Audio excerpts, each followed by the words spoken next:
ale on je moja spriaznená duša, ja sa ho len tak nemôžem vzdať, ja ho nemôžem nechať ísť. Možno máš chuť utekať za astrologičkou a nechať si vyložiť karty, že či on skutočne ten pravý, či je to tvoj soulmate alebo twin flame. Ale úprimne, ak stále končíš s mužmi, ktorí ťa len využívajú alebo sa s tebou zahrávajú, nie je jedno, že je to tvoj twin flame alebo soulmate? Ako ti táto informácia pomôže v tom, aby si toto už nezažívala? To, že si takýchto mužov vyberáš, nie je žiadna náhoda. Je to vzorec. A každý vzorec má svoju príčinu. Hráči si cieľene vyberajú ženy, ktoré prehliadajú varovné signály, ktoré uveria pekným rečiam namiesto činov a ktoré zostanú, aj keď sa muž vôbec nesnaží. Takíto muži ťa neklamú. Oni si ťa len testujú. A ak prejdeš ich testom, tým, že toleruješ od nich úplne minimum, budú v tom pokračovať.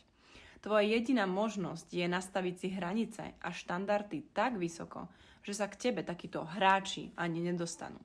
Pretože správny muž sa s tebou hrať nebude. Bude si ťa vážiť. Si pripravená prestať dovolovať mužom, aby sa s tebou hrali a hľadať odpovede u astrologičiek a konečne pochopiť, prečo si priťahuješ stále rovnaký typ mužov?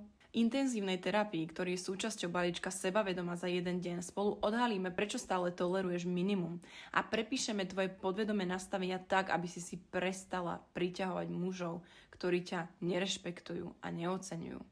Napíš mi správu a rezervuj si svoj termín.